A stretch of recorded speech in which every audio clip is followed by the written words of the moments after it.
Hey people, this is Jake, bringing you another Percy Jackson YouTube video.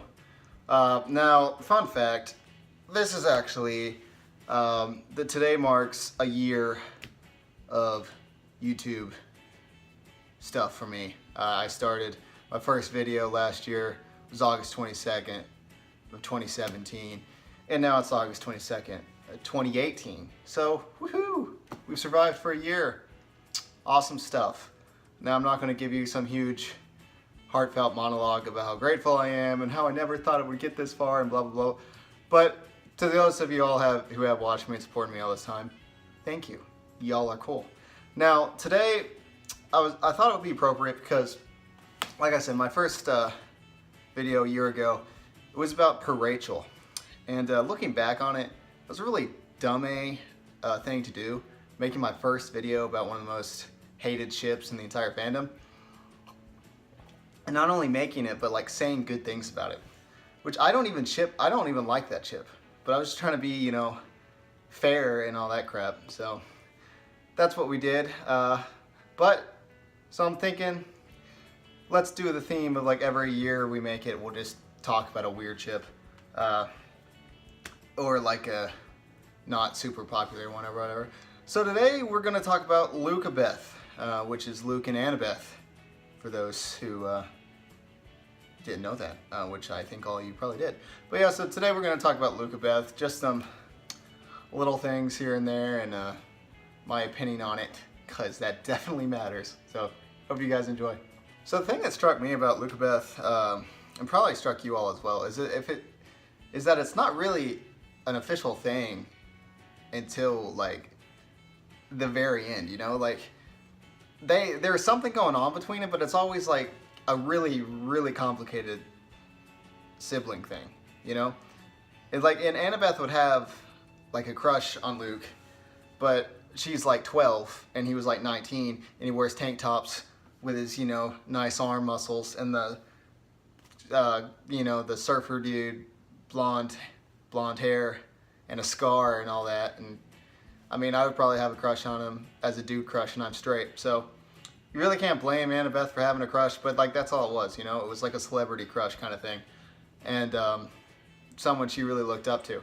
And then obviously you have these moments throughout the series when Luke is, you know, like when it's revealed that Luke came to Annabeth's door in San Francisco to run away. But even then, it's not screaming relationship to me. Like, the only time that screams like, oh, there was actually like legitimate romantic feelings there, is at the end when Luke is dying and he's basically asking like, did you ever love me? And then, you know, she's the one that's like, I loved you as a brother, but I never like loved you. And Luke kind of like, you know, it says Luke kind of like accepted it, but it's like, that was kind of random, you know? That's all I feel about this ship. It's just random. It's you know, it's not like it doesn't have some good things. It's just, it's unneeded. And I think it kind of speaks to the thing of Rick really doesn't have a plot line that doesn't involve love in some way. And this is definitely true. It's like, it was just unneeded. You know, their whole bro-sis relationship, whatever, that's extremely complicated and great. Like, their whole, Luke and Annabeth's relationship is one of the best storylines about this whole, the first series.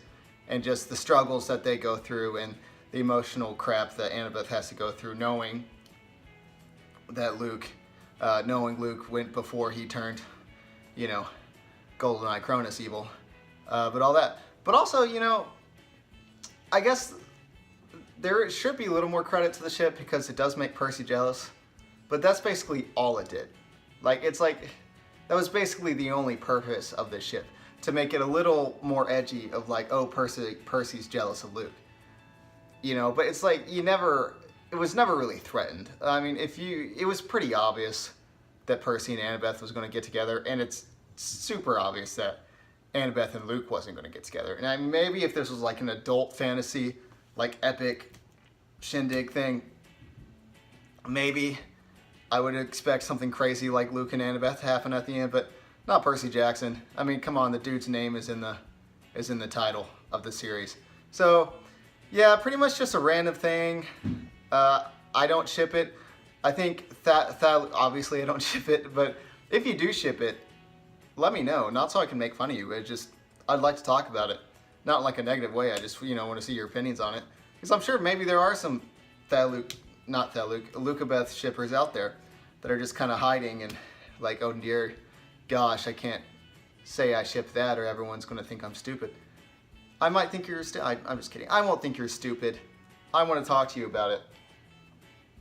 Especially if you're like one of my 50 viewers. That would be a good find. So let me know. But yeah, I think the Luke ship overall is just better by it, but ironically, that's paid way less attention to. I mean, we kind of forget about the whole Thalia and Luke possibilities after Titan's Curse. Granted, she did kick him off a cliff, so I think that is a pretty good way to say we're done, dude. And I think that's good. You know, there was a little tension there in the love department.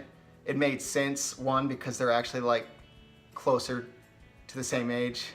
Albeit it is complicated by the fact that she was kind of 13, but kind of not, because, you know, she was a tree for a while. So yeah, but I still think it makes more sense than Annabeth and Luke. Because, you know, Annabeth, it's just like, it's such a big brother vibe. Like the entire time. Like she meets him when she's like 7, and he's already a teenager by that time. So it's like 19, and she's like 19 and she's 12 at the beginning. So this is another thing, like, yeah, if this was a whole fantasy like Game of Thrones or something, that'd be nothing. But this is like a modern era, age-wise, and that just doesn't happen, or it shouldn't. And if you are 19 dating a 12-year-old, I don't mean to judge you, but yeah, there is something wrong with that. But yeah, like I was saying, Thalia and Luke, not a bad ship. It's actually a pretty good ship that I think was handled the right way, being shot down in a fantastic fashion, and then Thalia deciding, yeah, this love stuff sucks, and joining the Hunters. I think that's awesome, and it resolved well. But it's like the Lukabeth wasn't given that same kind of polished, sensible thing. It was just kind of like, oh, they're siblings. Oh, she has a crush, but it's a little kid crush, you know. And then, okay, apparently he's loving her, but though it's random and weird, this is going on during the times of Titan Wars and all this. So it's not the craziest thing. It's just one of those ships that I feel is just kind of there. But overall, that's all it is. It's just there. And add a little tension here and there. So I guess it kind of serves its purpose. But I wish they would have just left it at the bro-sis kind of relationship, instead of trying to make it seem like there was genuine like romantic love there. But I might just be missing things, and you guys might think there was some serious shifts going on. And if you do, let me know about that. So there are some of my thoughts on the Lukabeth ship. I'm sorry I don't really have anything great to say about it. I just kind of wanted to do it to keep up a theme, because I'm a creature of habit. But I hope you guys enjoyed, and if you have some thoughts on it, you know, talk to me about it in the comments. I would love to have a conversation with some of you all, or all of y'all, whoever responds. You know, let's talk. Let's have a good conversation. But anyway, yeah, pretty. Despite if you just make Lukabeth like a friendship, you know, which a lot of people will do, like with Rey Nico. It's like, oh, do you ship Rey Nico? Well, I ship them as friends. It's like, okay, I didn't really know that was a thing. Like you could have a ship name just for a friendship, but I guess you can't. But anyway, if you just look at that, or not even a friendship, just their relationship as a whole, how crazy and good it is.